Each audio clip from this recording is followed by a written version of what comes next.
escuta o que eu estou te falando. Em nenhum país do mundo se discute música popular como se discute no Brasil. Do ponto de vista sociológico, antropológico, psicológico, se a música é brasileira ou se não é brasileira, a xenofobia, o patriotismo, essas coisas você não vê em lugar nenhum do mundo. Você não vê na Inglaterra, é uma coisa nossa, a música é tão parte do nosso universo e ela foi tão negligenciada pela cultura. Você não tem Mário de Andrade, um outro, que no tempo que achavam que a música popular merecia um ensaio, uma análise profunda, e o Mário de Andrade conhecia a música, não era um crítico orelhudo. Quer dizer, aqui no Brasil é impressionante. Isso é brasileiro, não é brasileiro? Tem influência do jazz, não sei o que. A bossa nova, você não viveu isso, eu vivi muito isso. Foi uma discussão. Tinha o cara que era da bossa nova e da bossa velha. Eram quase inimigos. Claro que eu estou exagerando um pouco, mas não dialogavam. Quem gostava de bossa nova não podia gostar de bossa velha e vice-versa, né? Isso naquela época, claro, foi se diluindo. Pô, bossa nova era coisa de influência do jazz, do pessoal.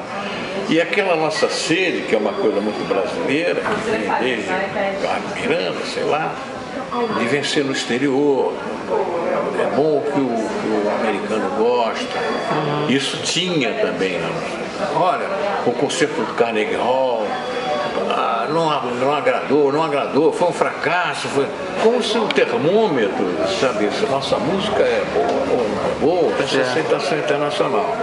Isso gerou aqui, hoje menos, né? Olha, uns 30 anos atrás, o funk seria a maldição. Ninguém ia falar em funk, senão como uma coisa maldita. Você tinha que combater, musicalmente falando, não estou entrando nos aspectos paralelos a ele. Então, aqui se discute muito, e os críticos também. Você deve ter visto aí que, por exemplo, o Zé Ramos Tinhorão, que era o cara que melhor escrevia em termos de qualidade de texto sobre música aqui, mas era um maldito, porque ele tem uma posição contra a bossa nova violenta. Não aceitava, mas era bossa nova. Os melhores nomes da música popular que surgiram depois da década de 50 eram da bossa nova, ou filhos da bossa nova, né? Sim.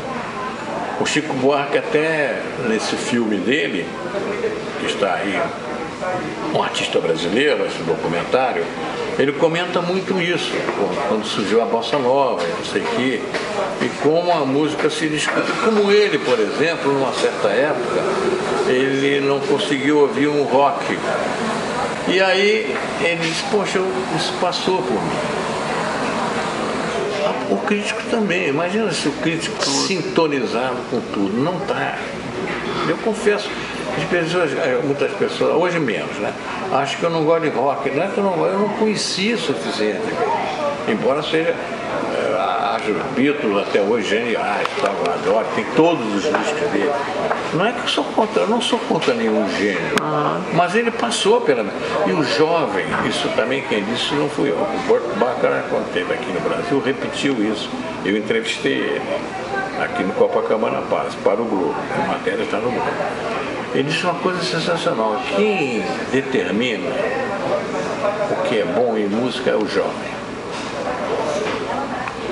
Quer dizer, ele é que saca o que é, porque é ele que compra, é ele que consome, é ele que vai ao show, é ele que namora o som do rock, ou da balada, pode ser, não importa. É ele que tem o feeling para saber o que está acontecendo em música. Não importa o que o cara que falou. Então, eu vejo que é verdade. Eu gosto muito da música antiga, música de Noel Rosa, que eu fiz o livro e tal. Gosto da música brasileira daquela época.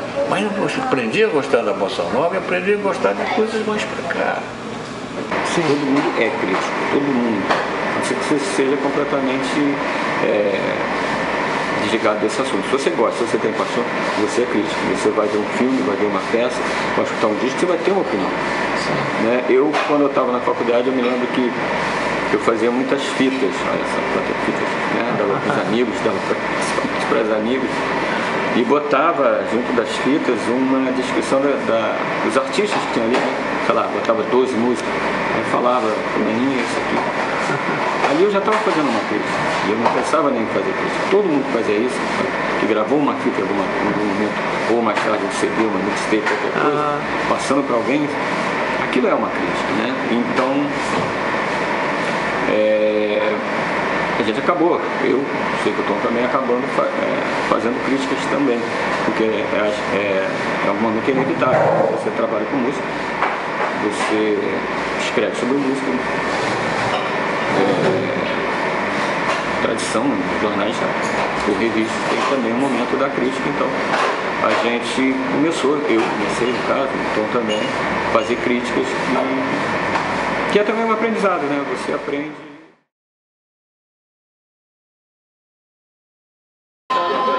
Esse papel da crítica, eu acho que o crítico pauta, sim, é um dos indicadores que as pessoas buscam. Eu falo isso totalmente a partir da minha impressão pessoal. A forma como eu me formei lendo as revistas de música, os jornais, alguns jornalistas, alguns repórteres e críticos com quem eu tive a oportunidade de trabalhar, oportunidade de trabalhar, eram caras que eu lia quando eu era adolescente e me pautavam de alguma forma. E era interessante, era uma época em que a gente, sei lá, eu lia 20 indicações, sei lá, cada 2 semanas eu lia 20 indicações de coisas que me pareciam interessantes pelo que me apresentava, e eu tinha meu dinheiro para comprar um disco por semana, talvez, 2 por mês, sei lá, era uma coisa assim que era o meu dia de ir lá na loja americana e tentar achar um disco. Hoje as pessoas têm a oportunidade de ter uma relação, de pegar isso e ouvir na mesma hora. Normalmente as matérias vêm acompanhadas de links. Mas o que eu queria dizer a respeito disso é que o crítico, sim, pauta, mas o crítico não está só no jornal, né? As pessoas têm vários gatekeepers, né? Várias possibilidades de entrada nesse universo gigante, que é o universo de lançamento da indústria fonográfica, que pode ser por meio de blogs, pode ser por meio até mesmo de pessoas no Facebook que você acha interessante, que você acompanha, as relações pessoais. Então, com o aumento das possibilidades oferecidas pelo mundo digital, das possibilidades de publicação, de várias mentes aparecerem, não necessariamente as que são escolhidas para trabalhar numa redação de jornal, esse mundo se abriu assim, de possibilidades e de vozes, né? Um mundo de vozes que se abre. Eu acho que a crítica é uma voz. Mas, assim, eu acho que eu tenho responsabilidade sobre essa voz, eu tenho responsabilidade sobre a minha voz. E a minha voz é essa, eu quero afirmar a minha voz, mas é a minha voz dentro de um grande debate. Uma responsabilidade para a qual fui chamado a atenção. Um debate, inclusive um debate do coletivo Chama, uma pessoa que estava lá, um músico, que falou disso. Eu falei dessa coisa do crítico do jornal ser uma voz dentre outras vozes. Ele falou assim, mas a sua voz é uma voz que tem um peso maior no momento que eu quero conseguir um projeto ser aprovado no edital. Se eu incorporar o Jornal Globo no meu clipe, isso vai me dar um peso maior no edital.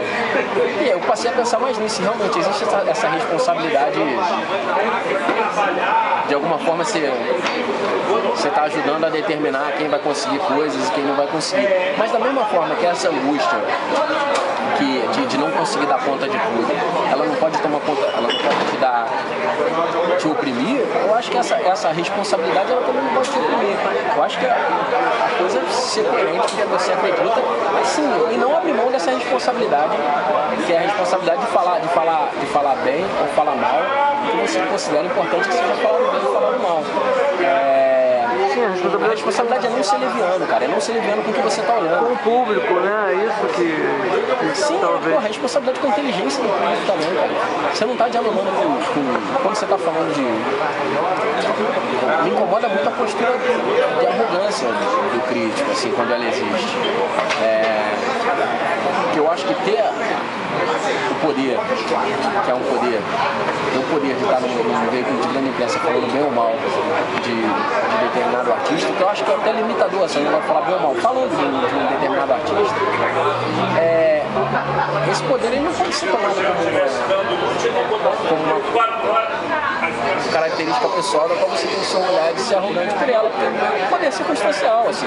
Se hoje está no veículo, amanhã você não está, e assim, você não tem esse poder, quem tem esse poder é o veículo, e você está autorizado a fazer aquilo por aquele veículo, ou você adquiriu com as coisas que você fez, se você tem um blog, você com as coisas que você fez, mas isso não te dá garantia nenhuma de que as coisas que você vai falar vão ser respeitadas como as quais você falou. Você tem que ter responsabilidade com os seus argumentos, responsabilidade com a sua audição. Eu acho isso, essa responsabilidade o crítico tem. E essa de às vezes perceber que tem algum artista que precisa de um olhar. A gente pode dar esse exemplo aqui, posso falar do meu, tenho visto vários críticos fazendo isso. Eu posso falar aqui do exemplo que é próximo da gente, do Thiago Amudi, assim. E achar, cara, isso não é um negócio que acontece todo dia, isso não é um negócio que acontece todo dia. Então vamos falar desse livro, vamos tentar falar desse livro. Não é um negócio que acontece todo dia, eu quero falar desse negócio que não acontece todo dia. Eu quero que mais pessoas saibam, ter esse desejo também de querer que seu amigo ouça, seu amigo escute, eu de querer que as pessoas escutem, ou pelo menos prestem atenção nisso aqui. Mas não me interessa nem um pouco, eu acho cafona demais, ainda mais hoje, assim, 2016, falar de descobriu não sei quem, assim, quando um crítico que está num grande veículo chega a descobrir alguém, se alguém já foi ouvido e legitimado por um público próprio e está sendo, sei lá, há anos, talvez 2, 3 anos legitimado por um público menor, um público próprio, com sites específicos, alguém fala, descobriu. Eu nunca acreditei, eu nunca dei importância para isso. Eu nem sei, algumas pessoas me falam, alguns artistas me falam, pô, a sua matéria foi importante, você de alguma forma no Padrinho. Eu nunca vi essas reportagens assim, sabe? Nunca vi mesmo. Porque aquele cara eu já li em outro lugar, sabe? Eu já li uma reportagem sobre aquele cara em outro lugar. Então, porra, assim, eu não me vejo descobrindo nada, sabe? É um disco que uma gravadora já escolheu lançar o cara. Entendeu? Porra, assim, de onde é que você acha que, porra, você descobriu uma pessoa que a gravadora já escolheu lançar, assim? Ou que você descobriu um cara que o cara já tem um disco dele, um produtor tal, não sei o que lá. Ou seja, já tem uma série de pessoas legitimando aquele cara. Entendeu? Mas existem assim, algumas entradas no jornal, assim, o crítico pode ajudar, eu ajudei algumas pessoas, outros já ajudaram algumas pessoas, me ajudaram, assim, me ajudou, assim, porra, eu tô escrevendo sobre música, você me dá música, não é uma coisa de ajuda, mas que algumas pessoas já reconhecem, vêm reconhecer, vêm falar com você, vêm tratar você como uma pessoa aqui primeiro, mas eu definitivamente não acredito nisso, não acredito na coisa do crítico como descobridor. Eu acho que fortalece dentro de outras vozes, mas você tem que estar comprometido com o que você... cara, com o que você ouve, com o que você acredita, essa busca da crítica de tentar se afirmar pelo trabalho dos outros, né, assim, se afirmar porque, o cara deu sucesso, eu fui o primeiro a falar do cara, não, cara, meu cara fez sucesso porque ele fez sucesso, entendeu? Você foi o primeiro a falar dele, legal, mas você podia ter sido o segundo, o terceiro, interessante, o que você falou dele, sabe? Não é ser o primeiro, não é ser o segundo, o que você falou dele, sabe? Como você falou dele? Isso eu acho que não vem com uma conversa, sabe? É como você fala das pessoas, não se você é o primeiro a falar ou não, a gente tá numa música lá, não interessa se foi você que puxou o assunto ou se foi você que puxou o assunto, interessa que o assunto tá rolando. Cara, vai parecer mentira, mas eu fui muito... Na minha trajetória como jornalista, que começou em 2003, cara, eu fui muito poupado disso, né? De ter que fazer coisas... assim, eu na verdade eu sempre fui um cara, sempre tentei ser um cara muito equilibrado, né? Não estou dizendo com mérito meu, mas é uma coisa que eu sempre tentei fazer, sempre procurei ser um pouco mais equilibrado que o normal. Então, quando eu estava escrevendo sobre um disco, né, mesmo que eu detonasse aquilo, eu tentava fazer aquilo de uma maneira que agredisse a obra e não o artista, uma coisa que é um equilíbrio que muita gente não consegue atingir, mas eu tentava, né? Olha, infelizmente hoje não. O público em geral nunca se pautou pela crítica, né? Houve uma pequena parcela que se pautou, que se pautava, e hoje em dia é uma pequeníssima parcela que se pauta. é uma função em extinção, assim como várias outras dentro do jornalismo, né? Mas tende à extinção. Até porque, antigamente, para você conseguir ouvir ou ter acesso à música, isso exigia um esforço, dinheiro, e então alguém que filtrasse isso e fizesse o que hoje em dia, eu odeio essa palavra, curadoria, né? Essa seleção, essa peneira que era feita, era importante, né? E separar o joio do trigo, indicar qual é a boa realmente, né? Você só tem dinheiro para comprar, né, 2, 3 discos no mês e olha lá, e aí a pessoa ia, ó, esse, né? Ou então ela ia, pelo menos ela chegava na loja, escutava e via se era isso mesmo, se batia com o que ela leu no jornal tal, ou na revista tal. Então isso já teve muito mais importância. Hoje em dia, isso diminuiu bastante, porque a pessoa pode ouvir e tirar as próprias conclusões, né? Ela já tem as assinaturas de streaming, ela que tentam adivinhar o gosto dela, ela já não é mais aquela coisa meio acidental do rádio, né? E mesmo quando depois, por um tempo, quando houve rádios de nicho, nunca atendendo todos os nichos, mas enfim, rádios de nicho poderiam atender e te dar o que o ouvinte de pop ou de música popular brasileira gostava, né? Ou que o ouvinte de um pop mais light, digestivo também. Essas pessoas, elas tinham no rádio essa curadoria, essa seleção, né? E isso ia em paralelo com a crítica, né? Mas o outro papel da crítica que é fundamental, né?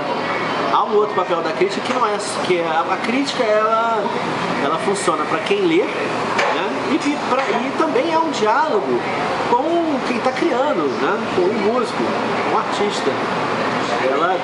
A melhor crítica deve ser isso, deveria ser isso, né?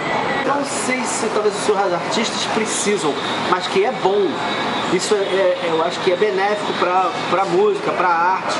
Se há um diálogo, se há uma apreciação, e mesmo que a pessoa não leia, não absorva, mas esse diálogo, se ele houver, ou pelo menos se ele houver de maneira indireta, é sempre bom, porque, sei lá, o artista não ouviu, mas o produtor leu, o empresário leu, e de alguma forma isso pode influenciar o músico no próximo trabalho, né? E eu acho que é importante sim o diálogo. Antigamente era muito importante, às vezes crucial. Hoje em dia é mais um elemento, né? Mas é um elemento, acho que assim, a maioria dos artistas, ou muitos deles, tem vontade de receber uma crítica positiva, ou às vezes de ser compreendido, né? Porque muitas vezes você é elogiado sem ser compreendido, né? Eu sempre tentei fazer isso, sempre tentei, continuo tentando fazer de uma forma equilibrada, mas como eu disse, é um negócio muito delicado, porque assim, você está escrevendo para o leitor, você está se comunicando com o leitor, você não está escrevendo para o artista, de jeito algum. Você respeitar o artista, acho que você tem que respeitar qualquer pessoa, né? Sim. Agora, respeitar uma coisa, agora se você está falando uma obra, você não está falando uma pessoa, né? Sim. É uma coisa, essa coisa que é muito delicada, mas sempre vai ser. Porque ninguém gosta de ser criticado, né? Mas então você aprende você vai lidando com esse tentando trabalhar nessa linha fina, né? Você tem que fazer o seu papel, você tem que dar a sua opinião. Cada um tem o seu jeito de falar, né? Eu tenho o meu jeito, eu sempre fui mente mais equilibrado, né? Eu sou mais calma, meu jeito e tal, mas isso não quer dizer que quando você tem que falar alguma coisa, você tem que falar. E aí você vai lidando você vai vendo as reações, e com essas reações você vai aprendendo. Você não pode deixar de falar o que você está fazendo, você tem que fazer o seu papel. Né? Se tiver que fazer uma crítica que tem que falar mal, você tem que falar mal, mas você pode falar mal do jeito elegante, do jeito correto. Eu já vi gente falando, já vi gente chamando o Santos de cachorro, de cão, sabe, sei lá, já vi coisas bizarras. E cada um faz o seu, tá sempre o nome escrito ali, né? Não tem como fugir. Mas eu acho que o exercício da crítica é um exercício constante. Você aprende não só a escrever bem, né? Escrever com um jeito claro, equilibrado, mas também você aprende como lidar com as situações.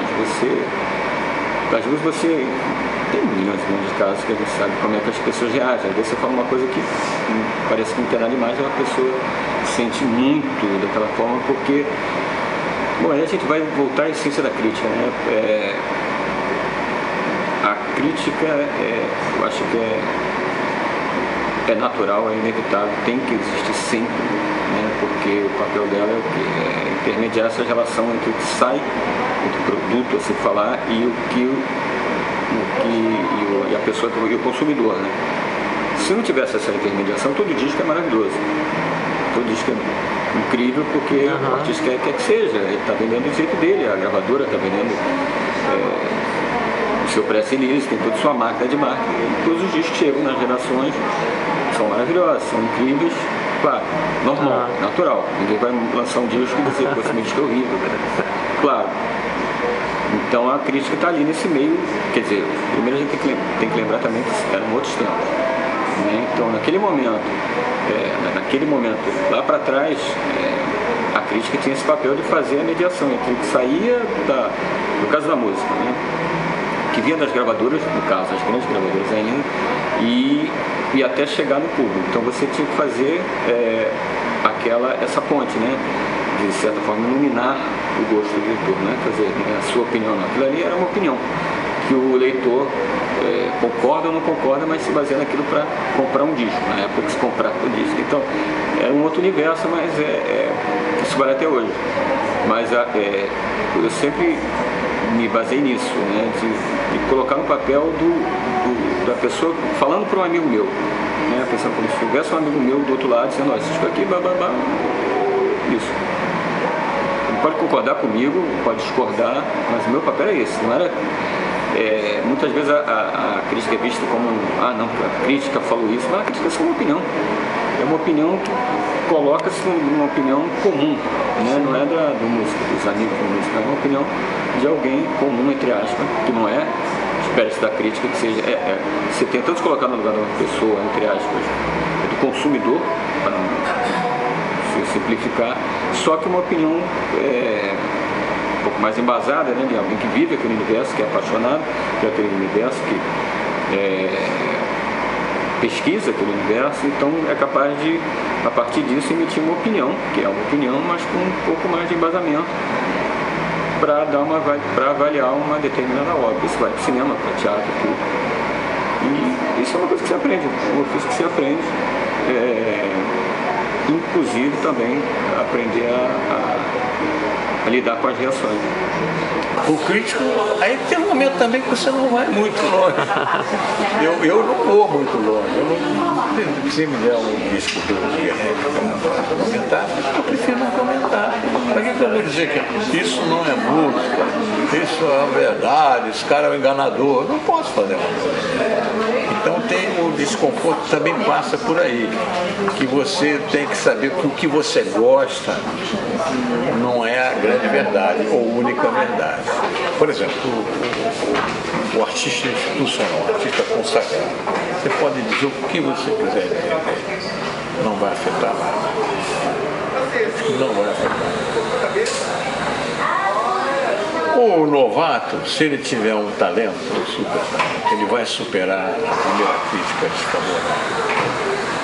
Vai superar, se ele tiver talento, for insistir, ele vai, não, crítica aí não sabe nada, eu sou bom e ir em frente, continuar compondo, etc e tal. Voltando a essa questão, mas dentro do que você me perguntou, eu me lembro que o João Gilberto, para falar dele outra vez, quando ele chegou com aquela vozinha, fez aqui o meu sambinha e tal, pô, muita gente falou, pô, esse cara não vai... Teve cara que quebrou o disco de João Gilberto em rádio em São Paulo, essa história. Absurdo, como é que... Eu me lembro que foi isso, hoje as coisas já são mais... Mas o crítico não tem tanto importância. O jornal tem que ter, acho que o jornal ainda é por toda a internet, todos os meios que você tem hoje, o jornal ainda ajuda a divulgar trabalhos. E essa acaba sendo a nossa posição. Nós temos que divulgadores do trabalho, falando bem ou mal. E, bom, eu acho que no caso do João Gilberto, ele triunfou, porque ele é teimoso, foi embora e está aí, hoje é um mito, é um cara, e, como você viu, inatacável, incriticável.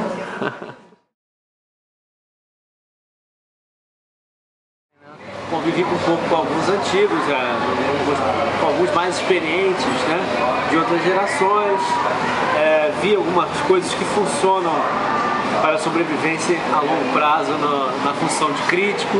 Se bem que a realidade mudou muito, né, dos anos 90 para cá, e não mudou, acho que para melhor. Então, se já era complicado, eu já achava complicadíssimo ser crítico, ou, enfim, eu relutei muito e também nunca gostei de me chamar de crítico. Eu sempre prefiro me chamar de jornalista, prefiro dizer que o que eu faço é jornalismo. E claro, não vou pipocar. Eu também, claro, eu gosto de escrever crítica, eu tenho, acho que há uma contribuição grande a ser dada como crítico, ou pelo menos escrevendo textos de apreciação crítica de trabalhos musicais. Mas o maior problema é que nenhum jornal, até hoje, enfim, eu acho que nunca mais isso vai acontecer, mas o veículo não bancava o crítico como crítico. Porque uma coisa é você ser um repórter, que na hora que você precisa entrevistar, precisa ter a matéria de capa, precisa ouvir o artista para uma declaração, para uma reportagem, você tem que bater na porta dele e contar com a boa vontade e o espírito colaborador dele, né? E a outra coisa é você, não, eu sou um crítico, eu não tenho que... Uma coisa é você ser a Bárbara Leodora. A Bárbara Leodora não precisava ligar para nenhum diretor de teatro, para nenhum ator, para, por favor, dê uma entrevista para nossa capa de segunda-feira, né? Então nunca vi Bárbara Leodora na música, né? Alguns tiveram, acho que assim, esse privilégio, né, de poder escrever, dar a sua opinião e não tá não tá na reportagem, não tá no front do jornalismo cultural ali, de ter que ouvir as pessoas e tal. Mas raramente era bancado também. Então o jornal também fazia política. Não vamos mandar o fulano, vamos mandar o fulano. E também o contrário. Eu fui muito usado quando era mais novo, como um fã terrível, como alguém que ia lá e eu tinha um pouco mais, digamos assim, disposição para confronto, né? E era mandado, Pedro vai lá e faz a crítica de tal show, Pedro vai lá e escreve sobre fulano. E eu já sabia que eram coisas que enfim, não faziam parte da minha visão cultural, musical, e aí, claro, eu ia pra porrada. E depois de um tempo eu falei, cara, isso eu tô sendo usado, e também não é nada que me engrandeça, que me orgulhe, que eu acho que seja necessário, né? E que muitas vezes era melhor mandar alguém mais afeito àquele universo. Certamente para o leitor é mais adequado isso, né? Certamente para o leitor é mais adequado mandar alguém que seja mais afeito àquele universo, porque é o que eu, às vezes elogiando, falo assim, o crítico que é capaz de saber qual é a música boa dentro do disco da Joana, né? Porque tem um que vai dizer, cara, isso aqui é tudo, né? Então não é pra mim, ou não vai enxergar. E tem outros que vai ouvir, né? Tem outros que vão, porque claro que a crítica musical tem alguns valores absolutos, mas ela também tem 200 mil que são subjetivos e culturais. Sempre fazia coisas que eu gostava assim, tinha simpatia, Sim. Né? Tinha, acho que a palavra é essa, eu gostava muito, né? A paixão pela música sempre foi essa que morou a gente e sempre se refletiu nos fazíamos, com o tom também. A gente sempre botava o que a gente gostava. Nunca tinha nada que era, até porque não tinha nada de fora, não tinha uma sugestão de fora para dentro, então era só a gente que tinha a liberdade de fazer a página. Era só a coisa que a gente gostava, que a gente acompanhava. Lógico, umas você gostava mais, outras um pouco menos, mas era uma coisa que a gente sentia, eu achava que tinha importância e que merecia. Enfim, acho que era natural, assim, vi um show, conheci uma banda, interessante, vamos lá, vamos dar um registro. Tinha uma coisa de prestar serviço, né, de querer, acho que Acho que todo jornalista, todo bom jornalista, especialmente cultura, acho que tem aquela coisa, e a crítica também, acho que tem um pouco disso, né? Você quer que a pessoa escute também. Acho que você escutou uma banda, gostou? Pô, se você dissesse para os seus amigos, cara, escuta isso aqui também, que isso aqui é muito legal. Você passa isso para uma escala muito maior, era o que a gente falava, era o que a gente fazia, né? De bandas que a gente conhecia, de artistas, de tendências, de qualquer coisa a gente trazia para o fanzine porque achava que merecia ser vista, né? E quase todas eram coisas que a gente, acho que no caso era como se fosse uma espécie de filtro, ou uma visão atual seria uma curadoria. Sem dúvida uma página que tinha uma curadoria da gente, a partir do que eu gostava do que o Tom, que eram duas personalidades que se completavam, a gente não éramos iguais, né? Eram outros universos que se encontraram em alguns momentos, mas na maior parte dos tempos eram coisas distintas, isso que era bom, né? Legal. Tinha uma coisa mais de reggae, de funk, de rock, Tom, uma coisa mais, sei lá, rock industrial, algumas outras coisas do punk, então era legal isso, que eram dois universos que eram alternativos, mas não eram iguais, então dava uma riqueza maior para a página, eu achava. Tinha essa riqueza, né, de dois pontos de vista. Tinha muitas coisas em comum, mas não eram totalmente iguais. Mas isso existe isso, então, e também aquele lado mais humano, não do João Gilberto, não do Caetano, não do Chico, não do Bethânia, nós são pessoas que já têm uma estatura que recebe isso com tranquilidade.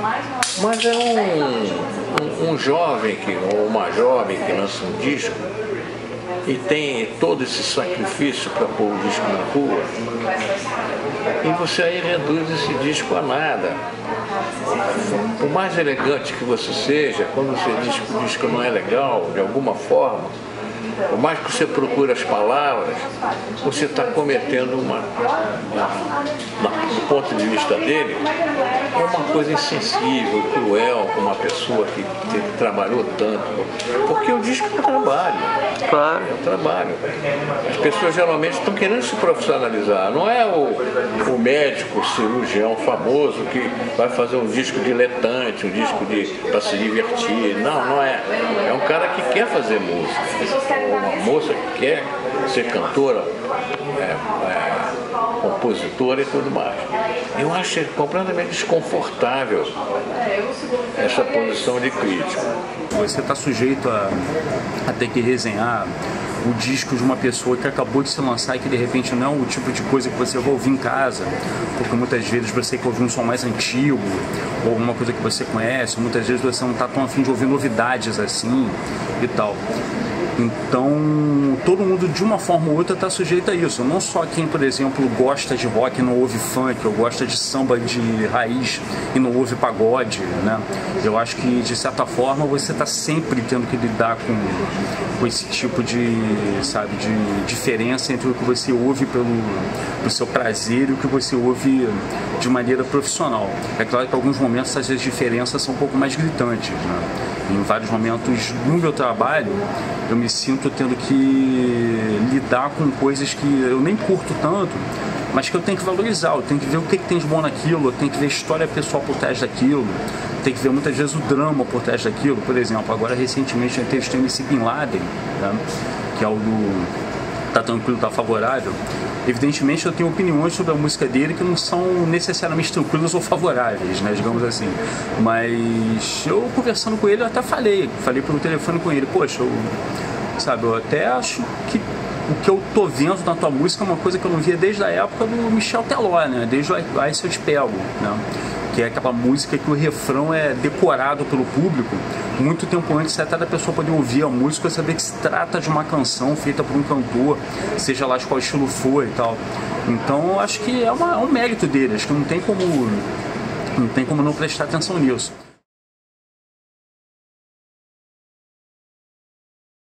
É uma negociação, né? Eu costumo usar, a metáfora que eu costumo usar é uma metáfora da física, assim, bem nerd, assim. Da resultante de forças, né? Tem uma força que puxa para cada lado e o que vai resultar é um pouco de cada uma. A que for mais forte vai puxar para lá, vai puxar para cá. A gente tem, obviamente, o que eu penso a respeito de música, o que me chega,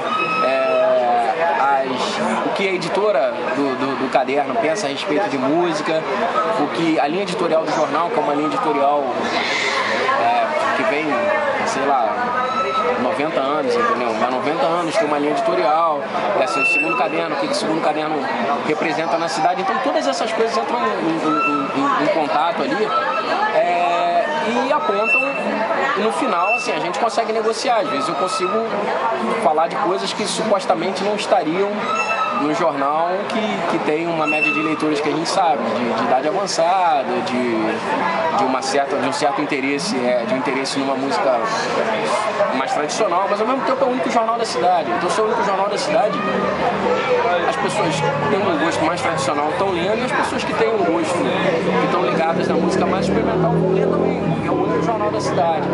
Então a gente tem sempre esse campo de negociação. Mas o espaço, obviamente, como é o único jornal da cidade, é um espaço pequeno, é um espaço que tem que se negociar, porque a gente não cobre só música. É um caderno dentro do jornal que cobre música, cinema, artes visuais. E dentro da cobertura de música, a gente cobre a música do mainstream mais elevado, a novidade, a música experimental mais. A gente tem que ter abertura para isso, né? Então é um espaço limitado para cobrir a produção, assim, a quantidade de produção que existe.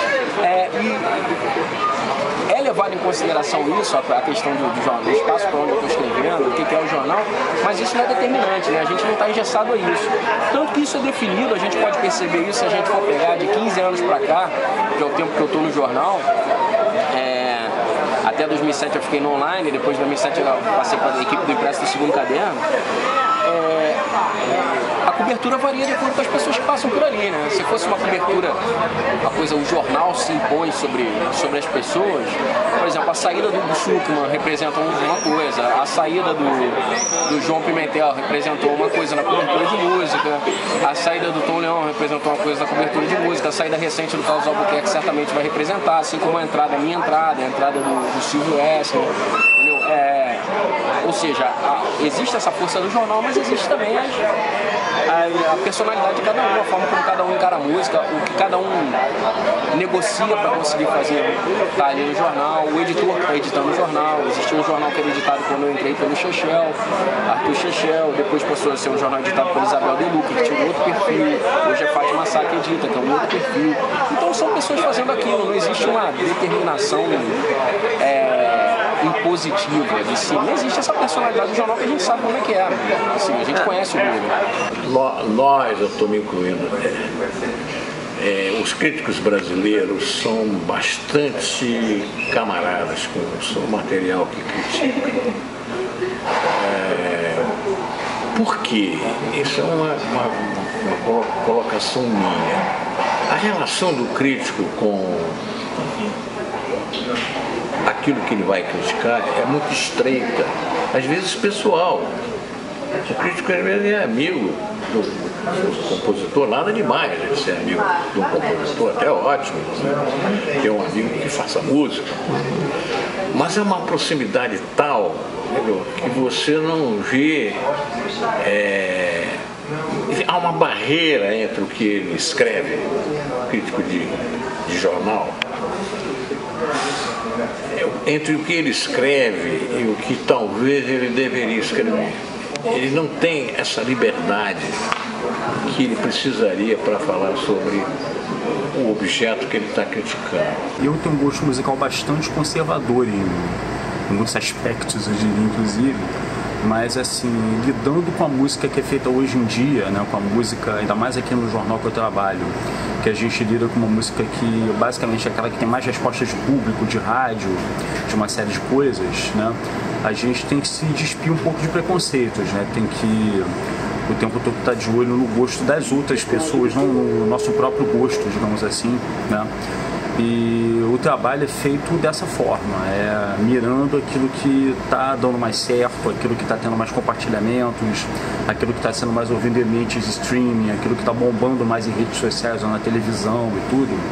E a gente procura, eu pelo menos no meu trabalho, eu procuro ver as coisas dessa forma, né? Até porque se eu for ver meu gosto musical, não necessariamente ele entra aqui ou entra de repente em algum outro veículo que seja um pouco mais popular, né? Ou que se pretenda atingir o gosto do povo. Então é o tipo da coisa que quem trabalha com isso já tem que estar acostumado. Completa. Até porque eu acho, vamos dizer, né? As pessoas na época, na direção do jornal, ao longo do tempo, não tinha muita noção do que era aquilo, né? Porque era um universo muito fechado, né? Então as coisas realmente no underground todo mundo conhecia bandas, estilos musicais. Então não era uma coisa muito conhecida, então era deixado meio, bom, vamos deixar lá, que garoto, se você puder, sabe o que estou fazendo, então nunca, em momento algum teve qualquer tipo de interferência, né? De nada, algum tipo de censura, a gente sempre foi independente. Imagina, no começo era a minha página, depois ficou uma página inteira, depois eram 2 páginas coloridas aos domingos, nos jornais de maior circulação do país. Então eu acho que tinha um peso bastante subversivo, né, de se botar, falar de uma banda que nem, sei lá, Zion Train, que era um grupo de reggae inglês, né, de dub reggae. O logo deles, o símbolo deles era uma folha de maconha colorida, a gente botou aqui no meio da página, aquela folha de maconha colorida, que era o símbolo do Zion Train. Não tinha nenhuma associação além disso, né? Mas era curioso, você abriu o jornal do domingo e estava lá aquela folha de maconha colorida do Zion Train. E, bom, foi através do Rio Fanzine que apareceram bandas diferentes. Planet Hemp, a primeira matéria foi ali, o Rapa, o Skunk, tantos e tantos, a gente começou a lembrar, Gabriel Passador, apareceu ali com o José de Mota e tudo, né, Rick Ross. Acho que o Second Come também, a primeira coisa. É isso, estou falando, estava pensando dos partiram dali para muita gente que a gente cobriu, era do underground, continuou por opções ou casualidade da vida, e outros saíram dali para o sucesso, né, no caso do Planet, do Skunk, do Planet Hemp, do rap e tal.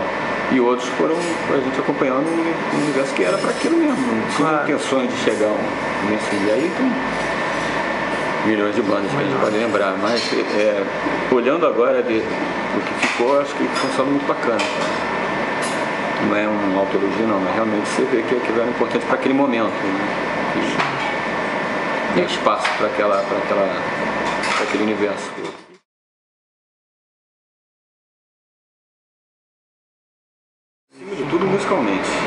Acima de tudo musicalmente.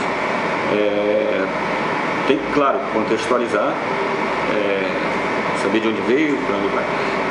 Eu gosto sempre de pensar assim, que mais do que música boa, música ruim, o que sempre me interessou era por que aquela pessoa está fazendo aquilo naquele momento. Por quê? Por que o fulaninho está com essa blusinha, com a bolinha aqui, o cabelo todo gomadinho aqui, ou naquele outro momento ele está cabelo todo, a roupa toda colorida, uma bata, cabelo todo black, o que a pessoa está fazendo naquele momento, por que está fazendo aquilo, passa pelo contexto, pelo ambiente e diz muito sobre o que você está avaliando. É muito complicado quando você, por exemplo, na avaliação do funk, né? Se você tem algum tipo de paternalismo, porque é uma realidade muito difícil, tal. Isso em algum momento, hoje já nem precisa tanto. Vamos dizer, no começo do funk, quando o jornalismo estava no outro tipo, estava muito mais concentrado, antes das redes sociais e tudo, antes da internet e tudo. Então, você podia fazer uma avaliação do funk, vamos dizer, do caso do funk, a maior parte delas, quer dizer, ou era uma coisa dizendo que isso não é música, né? Isso não tinha dia, não tinha isso naquilo, ou então era uma coisa muito paternalista, né? Coitados, eles estão vendo a periferia, vamos ter. Nenhum nem outro, né? Você tem que ter um meio termo, você tem que haver aquilo musicalmente, claro, que você está falando de música, mas claro, tendo uma noção do contexto, de onde veio, acesso às pessoas a ferramentas de produção musical, instrumentos, etc. Mas mesmo assim você tem que dar o olhar, o foco tem que ser sempre a música. Mas de novo, é isso, é você tentar encontrar esse equilíbrio, mas o paternalismo não dá. Senão você não está fazendo o seu trabalho. Senão você está dando tapinha nas costas por causa do lado social, e aí não vale também. Né? A gente, por exemplo, o caso do funk tinha muita. Ele era muito atacado, então era natural que a galera mais assim, mais esclarecida, mais ligada no que estava acontecendo, e que podia, referência lá de fora, você pudesse ter mas ter um olhar um pouco mais simpático, nem sabendo o que é. Mas ao mesmo tempo você tinha que cobrar a evolução, né? Como o funk evoluiu, né?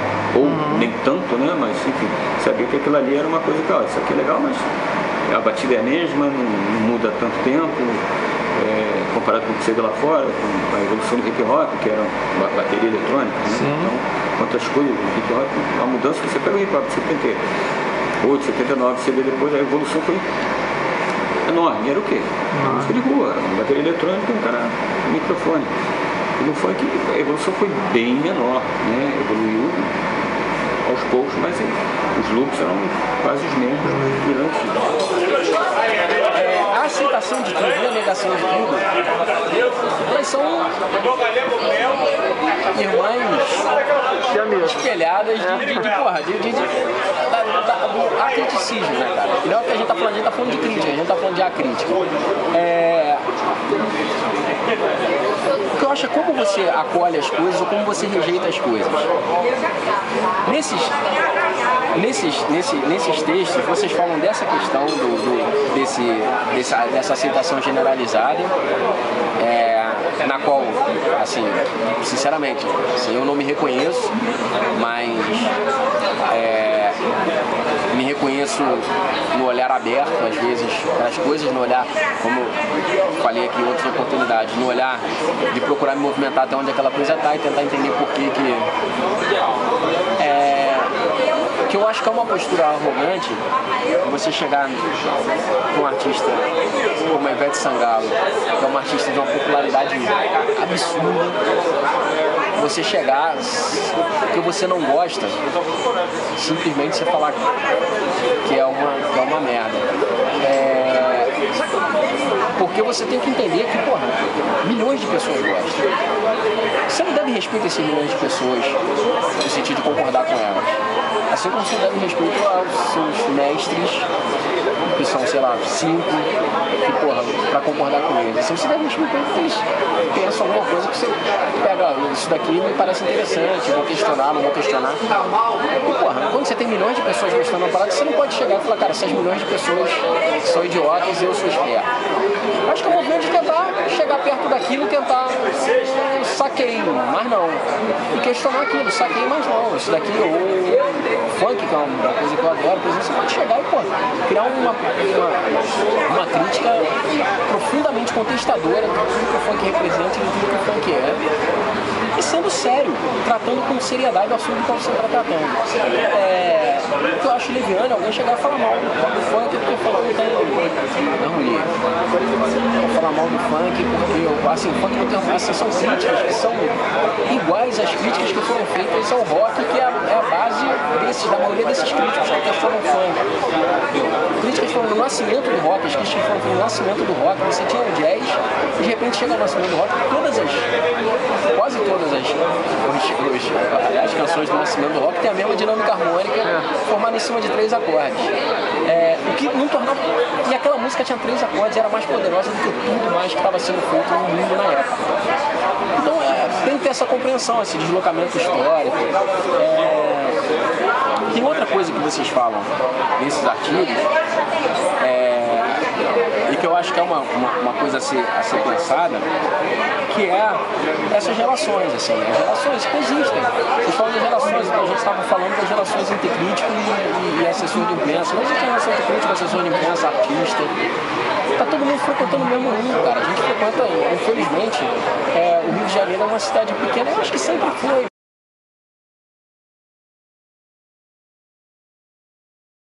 Tem os grandes fenômenos os grandes fenômenos populares que não estão no radar do leitor de jornal. São grandes fenômenos populares, o leitor de jornal é o leitor popular, o leitor de jornal de classe média. Os grandes fenômenos populares, às vezes o jornal tem que pensar para dizer, ó, cara, existe essa música da metralhadora, existe uma cantora chamada Anitta que está fazendo um CT no momento que a Anitta surge, existe um cantor chamado MC Bin Laden que, pô, tem essa determinação. Por outro lado, tem a coisa que está no radar do jornal. E quando a gente lança, por exemplo, uma banda como Skank. Uma banda como Skank, que é uma banda pop, que tem reconhecimento crítico ao longo da sua carreira. É uma banda de apelo popular. Eu acho que a banda, quando lança um trabalho hoje, a gente tem que parar, ouvir e talvez falar dela. E artistas complementando, como o Gil, como o Rita Lee, como 1000 artistas que estão dentro dos medalhões da música popular brasileira, que também a gente para ouvir no momento que lança o disco. Porque as coisas que a gente quer que saibam, porque a gente acha, ou porque a gente acha que são artistas que vão ser importantes no futuro, porque acha que eles são importantes agora, é importante que o leitor saiba deles. Assim, eu posso dar meu exemplo, você sabe de alguns deles. Mas essas relações, que as relações, a gente não tem uma relação de assessor de imprensa e de crítica. Mas Assim, você não vai declarar aqui qual é a relação que a gente tem. não, essa é uma das relações que a gente tem. Uma das relações digamos que a gente tem relações que dariam cadeia no século XIX. Não, mas aqui, mas as relações são várias, assim, a nossa relação é uma relação de assessor e crítico, mas também é uma relação permeada pela amizade, permeada pelo respeito, a opinião do outro, o que o outro gosta, o que o outro não gosta, o que o outro indica. Que tem uma ideia de lobby das assessorias, tem alguns assessores que respeitam muito as opiniões, que chegam para mim com discos, normalmente chegam em trabalhos bons, e chegam para mim com discos e falam, cara, isso daqui eu acho muito bacana, e não falam isso de tudo, falam isso de algumas coisas que eles realmente acham bacana. E eu respeito essas pessoas, é um respeito que não está na relação crítico e assessor, é um respeito que está nas relações humanas como elas se dão, assim. Isso acontece, cara, é muito... Eu não acredito nessa separação. Assim, os assessores, a maioria deles me conhece o Silvio, conhece o Scott, eles sabem, assim, a gente tem algum respeito pelo que a gente fez e pelo que a gente faz. Eles chegam sabendo que não é ganhar no grito, assim, é chegar e falar, pô, eu acho que você vai gostar por conta disso, tem que fazer uma coisa para tornar aquilo interessante para você, e não necessariamente para convencer você a gostar, mas tornar aquilo interessante como material jornalístico, ele é um personagem, você não precisa gostar, por exemplo, do Nego do Borel, para ver nele um personagem interessante.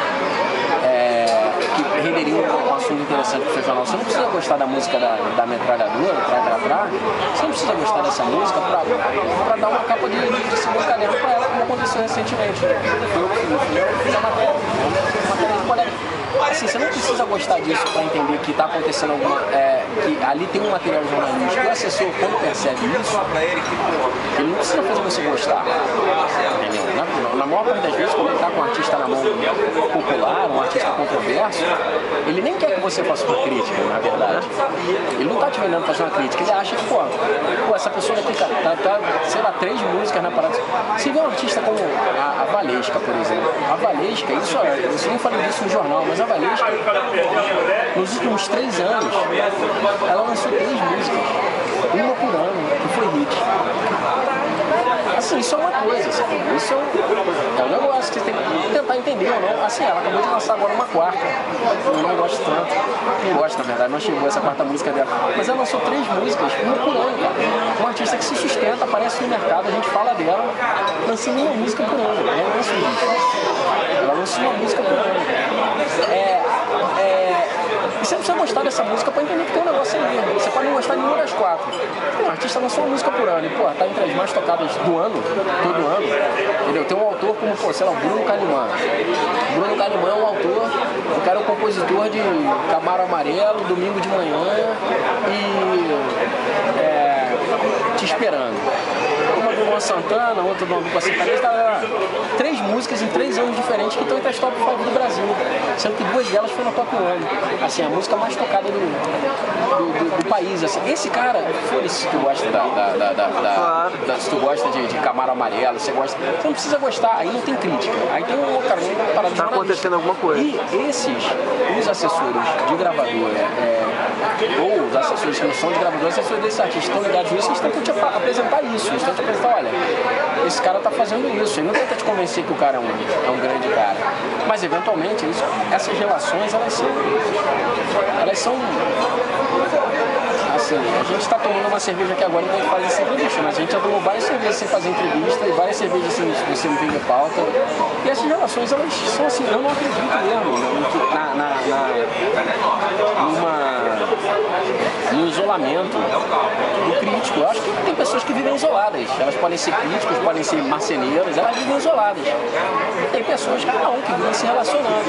E assim, eu participo de um mundo que é essa coisa da música, do jornalismo musical, do interesse na música, assim, tenho, pra mim, é um privilégio de estar, porque era um lugar onde eu queria estar, assim, dialogando sobre a música, é o lugar que você está, é o lugar que eu estou, dialogando sobre a música que está se produzindo hoje, e a música que se produziu é um assunto nosso, e tenho o privilégio de estar nesse lugar e exerço esse privilégio falando com pessoas que eu acho interessante. Então essas coisas se cruzam.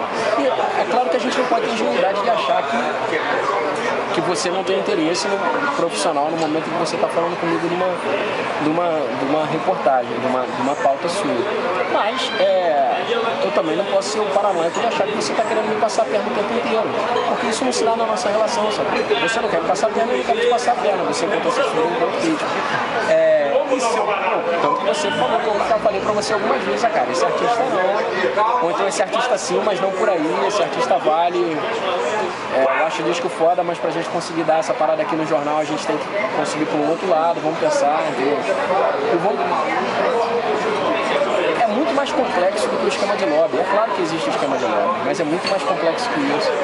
É muito mais complexo. É muito mais complexo do que as pessoas falam, por exemplo, que é um universo que eu não conheço profundamente, a coisa do jabá no rádio. Que é um lance de, é aquele jabá histórico no rádio. Você paga, a música toca.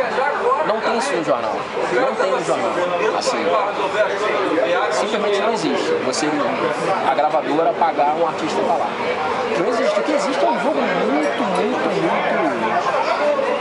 sutil e muito dinâmico de interesses. Interesses que eu falo, interesses às vezes estéticos, às vezes... no caso da gravadora, quer ter uma coisa lá, você que quer ter um artista que você trabalha lá, econômicos, entendeu? Se cruzam ali e gera aquilo que sai no jornal, aquela discussão. Eu vou te dizer que eu pequei mais até pela ingenuidade, porque nunca tive essa coisa do poderoso ou de tal, de, sei lá, arrogância sim, mas não pelo poder ou algum embriaguez de poder, mas uma coisa de você nem ter ideia, não tinha por ingenuidade e inexperiência, não tinha ideia do quanto aquilo poderia afetar, magoar e destruir, o poder puramente destruidor do que aquilo podia ter, né? Então, isso era escroto, mas tinha coisas que eu escrevia com maldade ou com humor ferino que eu me divertia e achava do cacete, né? Mas com o tempo eu também entendi que aquilo podia não ser... não que eu tenha deixado de praticar esses pequenos males, mas assim... mas sempre tentando respeitar mais o artista e também medir a consequência do que aquilo podia ter, porque quando a gente é mais jovem, realmente eu falando por mim, eu não tinha ideia do quanto aquilo podia ser prejudicial e destruidor. E veja só, e também tem um lado assim humano, os talentos novos da música popular brasileira, aqueles que vão surgindo com uma dificuldade, hoje parece incrível, né? embora haja mais discos, haja mais gente fazendo música, mais cantores, mais compositores, é mais difícil o caminho para ele, talvez por isso, por ter competição maior. Antigamente, quando os discos, vamos falar especificamente dos discos, né? Os discos, nós tínhamos a Odeon, tínhamos a Vitor, eram Columbia, eram grandes firmas que produziam os discos, que editavam os discos, que prensavam os discos. Você, para chegar a esse coisa, você chegava, tinha dificuldade, evidentemente, você conseguir gravar um LP na época, depois CD numa grande gravadora. Mas hoje em dia, se essa dificuldade permanece e você tem menos gravadoras ou menos gravadoras institucionais como aquelas grandes gravadoras, o disco às vezes é muito um trabalho pessoal do compositor que, com toda a razão, acredita no seu trabalho, tem a intenção melhor possível, tem talento, estou falando de pessoas que têm talento, e que às vezes produzem um disco com grande dificuldade, com extrema dificuldade. Ou mesmo numa gravadora, ou num selo alternativo, não sei. E agora veja você, aí você tem um jovem que, não tão jovem, mas que ainda não seja um superastro da música popular. O Caetano, Maria Bethânia, o Chico Buarque. Não tem eu estou falando de música popular brasileira, na área de música internacional, de rock, não sei o quê. Eu não me meto porque é um assunto que eu estou completamente por fora. Mas não é um artista que já esteja num patamar de superastro, mas quer fazer um disco, quer lançar um disco, tem um projeto que ele acha interessante, de canções dele, com amigos, parceiros. Leva meses para fazer esse disco, leva meses juntando um dinheirinho, às vezes, para fazer esse disco. E manda para você. Se você é um amigo, você fica em pânico. Eu vou te contar uma história, eu não vou citar o nome, porque nem a pau eu vou citar o nome. Mas chegou um disco de uma pessoa que todo o segundo caderno adorava. Adora. Chegou esse disco aqui. Ninguém quis fazer matéria, porque o disco não era bom, na avaliação geral. Isso aconteceu uns 4 ou 5 anos atrás. Ninguém teve coragem de escrever um disco. Essa história é absolutamente verdadeira. O disco não era bom, não é que fosse um desastre, uma catástrofe musical, mas não era um disco bom. Inclusive mal cantado, esse negócio, mal gravado. Ninguém quis fazer. Quando eu ainda estava começando, estava bem começando, só tinha vontade de escrever, sem vontade nem saber aonde, nem como. Voltando de novo na Manhã Baiana, escrever um texto para mim é como se fosse minha Bíblia, falando Bíblia, eu sou ateu, mas enfim, é um marco para mim até hoje, eu não esqueço nunca, eu tenho essa revista, Pipoca Moderna, um texto que ela escreveu era O que eu amo a crítica. Para mim foi um marco, eu não esqueço daquilo nunca, eu tenho até hoje isso na minha cabeça, certinho tudo aquilo, eu tenho essa revista guardada na minha escrivaninha, está ali do lado. Assim, sempre foi uma coisa que me iluminou de uma forma, antes mesmo, quando eu estava começando, na verdade eu não tinha nem começado a fazer crítica. Eu nem trabalhava em jornal. Quando a Pipoca Moderna começou, a Pipoca Moderna foi uma revista que teve umas 5 edições, uma editora independente e acabou. Foi na época 85, 84, 85. E esse artigo da Ana era brilhante, assim, genial, porque ela dava uma real dessa situação, né? E dizia é o que na verdade é, né? Quer dizer, todos nós temos nosso quinhão criativo, né? Sempre tivemos, né? Senão o homem não teria evoluído, né? Uma espécie tão frágil, né? Se a criatividade não é só artista de criatividade de montar um artefato que faz criar uma cabana, criar fogo, enfim, o homem foi criativo, se não fosse criativo não teria evoluído. Eventualmente, com a evolução da sociedade, você abre mão desse seu quinhão criativo para uma outra pessoa que vai receber por isso, vai trabalhar, vai ser bem paga, vai ser inclusive muito bem paga e tal, mas é um trabalhador, como qualquer outro, como arquiteto, como cozinheiro, como todo mundo. E essa pessoa também, também como todo mundo, não está isenta de ser uma observação crítica. Então o papel da crítica sempre vai ser importante, porque é um momento de, principalmente no momento que a indústria e essa relação da indústria com o artista fica meio exacerbada, né? Então o artista começa a subir, ficar gigantesco e se achar uma entidade. O bom papel da crítica é mostrar que, calma aí, né? Só por ser um artista não quer dizer que você seja diferente de qualquer outro profissional. Você pode tocar fazer alguma coisa criativa, ou eu, ou qualquer pessoa aqui. Agora, ser genial, isso aí é um em mil, né? Um Jimi Hendrix, essas pessoas que são exceções, mas o artista normal é um trabalhador que, como tantos outros, né? Muita gente tem aquela coisa de encher a boca, eu sou artista. Isso é bacana, isso é uma profissão linda, mas não é uma divindade, você não é emissário de alguma coisa, você não é representante divino de alguma coisa, você está ali fazendo um trabalho e você não está isento de crítica, né? Claro. E aí, enfim, voltando tudo isso só para dizer como é que é a relação, né? É uma relação, eu nunca tive nenhum problema quer dizer, tive alguns, claro, mas nunca tive um grande problema. Tive alguns de críticas que eu não gostou, paciência, mas que você aprende, né? Você vai aprendendo, em alguns momentos é inevitável, tem uma corrente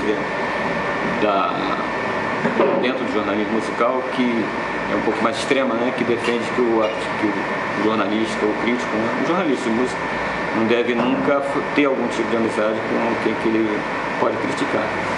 Eu digo extremo porque assim, fica realmente extremo porque dá uma ideia do crítico e do músico assim.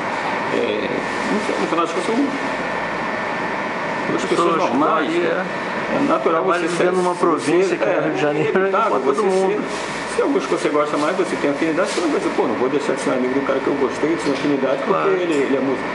Você pode desenvolver uma relação. Agora, como qualquer relação, ela está sujeita a variações constantes, né? Você tem amizade que o tempo vai passando, a amizade vai sendo testada, e os amigos que você tem depois de tantos anos são aqueles que passaram por todas essas avaliações. O músico, amigo, também tem que passar por isso.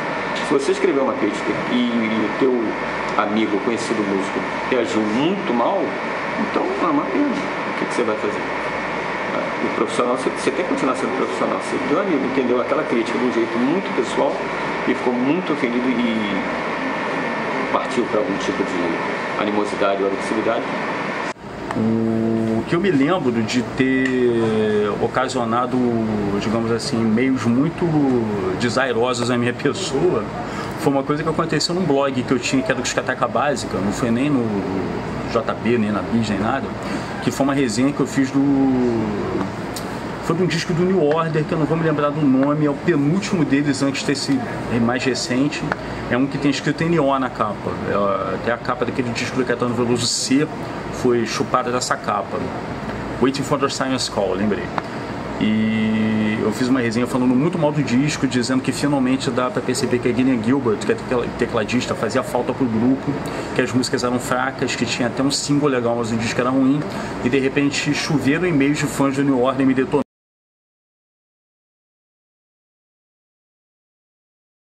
Então veja só, o efeito oposto é igual.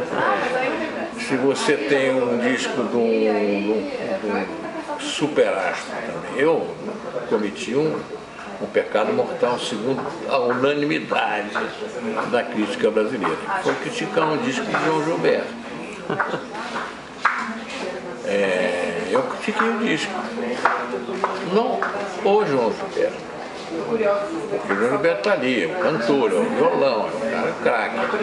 E não há reparos a fazer aquele João Gilberto. Hoje talvez você possa fazer, que a voz dele está um pouco mais grave, não é a mesma coisa e tal. Mas naquela época não. Era um disco. Era um disco curto, tinha 28, 29 minutos. Qual era o disco, você lembra? Eu acho que foi o último que ele gravou. produção do Caetano Veloso, talvez? E o Caetano sai fora. Isso. Ia fazer. O Caetano foi um que me escreveu, me deu uma lambada. Por que isso? Porque o João Gilberto é uma pessoa intocada, é intocável. Como é que... Então, eu não critiquei o João Gilberto, não disse que o João Gilberto não sabe cantar, não sabe tocar violão, é ruim, é enganador, nada disso. Eu disse que o disco foi uma decepção. E eu começo mal a matéria, porque eu começo dizendo que o Caetano fez bem em não ter produzido o disco como ele ia produzir. O Caetano ia produzir esse disco com arranjo, com Jaco Moreira e Paulo, violoncelo. A concepção do Caetano era uma coisa mais, menos econômica, assim, em termos de música. Mas o Gilberto preferiu voz e violão. No disco só com voz e violão. Aqui ninguém quis fazer essa matéria. Eu cheguei, já tinha ouvido o disco, estou pensando que era outra gente, outras pessoas que iam fazer. Aí o editor-chefe, que era o Luizão, disse: pô, João, o que você achou do disco, Caetano? Eu não gostei não, foi uma decepção. Pô, então você vai escrever a crítica. Eu também. Eu não estava sabendo que eu estava caindo numa armadilha, que ninguém tinha gostado do disco. Não é que não tinha gostado do disco, não é ruim. Deixa eu ressalva. É que a gente estava esperando o disco do João Gilberto. Anos sem gravar, né? Caetano Veloso, tá, né? Ele vai impor, não sei o que e tal. Você está esperando o negócio. Aí eu escutei um disquinho curtinho e tal. Eu tive várias pessoas escreveram, criticando o crítico. Também tem isso. Os críticos não críticos. Meu amigo Rui Castro, que é o Rui Castro, meu amigo, foi um que ficou, como falar mal, escreveu um artigo sobre isso. Você é assediado, você digamos assim, bajulado, pode ser comprado, ou, mas também não existe uma coisa que aquela relação totalmente pura, porque, como eu digo, dentro do jornalismo cultural, você também tem que bater na porta deles e você precisa deles para ter acesso ao artista tal, para ter a entrevista que o teu editor está querendo, exigindo, para ter uma revista, para ter uma entrevista do artista que ganhou o prêmio de melhor do ano pelos leitores, né? Você tem que ter acesso a esses caras, você tem que negociar, tem que ser um ser político, né, de alguma forma. Então eu sempre vi muito como uma coisa política. Você não podia achar que o elogio do cara diretamente interessado no teu trabalho é um elogio desinteressado. Ou que é mesmo, ou às vezes nem conta como elogio, né? Assim como também a pessoa que fala que você é um imbecil, um ágil, um cretino, muitas vezes está reagindo porque você prejudicou ela, porque você apreciou mal o trabalho de alguém que ela gosta, ou é ligada, ou é economicamente interessada. A crítica nunca vendeu disco. Na música, por exemplo. O impacto da crítica na música sempre foi mínimo. A crítica nunca vendeu, nunca influenciou disco. Nunca levou nem ninguém para show? Nunca. É muito difícil. Quer dizer, levar para show uma matéria, né? Uma crítica talvez aqui, mas no geral a crítica nunca influenciou em vendagem, dificilmente. Sempre fazia esse papel mesmo da avaliação geral. Nunca teve esse papel. Na música isso sempre foi claro. Hoje menos ainda, né? Pois é, hoje menos ainda, mas hoje é um outro universo que a gente vai acabar chegando nele, falando nele, mas é um outro universo. Mas você aprende a lidar com ele assim. Os gravadores naquele momento tinham produtos que elas apostavam, e então a crítica de uma forma ou de outra era como se fosse, talvez não seja bem assim. Então não, realmente é isso. Então talvez relativizar, tem várias opções. Agora, problemas, acho que sempre vai ter, né? Como eu falei, ninguém gosta, porque a gente vive num universo, a gente sabe disso, de o crítico, ou qualquer pessoa, né? Botando o crítico como qualquer pessoa que tem uma opinião crítica, vai ser sempre aquele cara que quebra um pouco aquele clima de tapinha nas costas, né? O cara que vai no show e fala que a humanidade tapinha nas costas, foi tudo maravilhoso. sabe que não é. Às vezes até a pessoa vai num show e não gosta tanto, mas vai na camarim e dá o tapinha nas costas. Isso é, aliás, até abro um parênteses, que é uma coisa que eu nunca gostei na vida, mesmo de bandas que eu tinha alguma proximidade, nunca gostei, continuo gostando até hoje, é de ir em camarins depois de show. Eu não gosto, nunca gostei, não me sinto bem, sempre me sinto desconfortável. E também de escutar discos na presença do artista. Isso era mais difícil, mas às vezes falava. Alguém te chamava, pô, vem escutar um disco aqui. Ninguém fica confortável escutando um disco. Não gostei, ninguém gosta, né? Não é legal. E bom, e aí voltando às relações, é uma relação delicada porque, de novo, isso, né? Ninguém gosta que digam que não está legal, que isso não é legal, uma obra não é. É natural, claro que é natural, né? Mas da mesma forma que a crítica aprende a lidar com isso, eu acho que espera-se, né, que o artista aprenda a lidar com isso, porque a crítica não tem esse negócio de balela, né? Crítica construtiva, isso não existe. Não é crítica destrutiva, é crítica. É uma opinião. Pronto, né? Não pode ter crítica construtiva, isso não existe. Crítica não tem que construir nada. Nem tem que fazer uma crítica. Como assim uma crítica construtiva? Construir o quê? A crítica tem que servir para o leitor, para ele ter uma opinião que ele possa, de novo, né? Concordar ou não concordar e fazer a sua opção de compra. Então, os dois lados, né? O crítico aprende a lidar com essa relação e espera-se que o artista também aprenda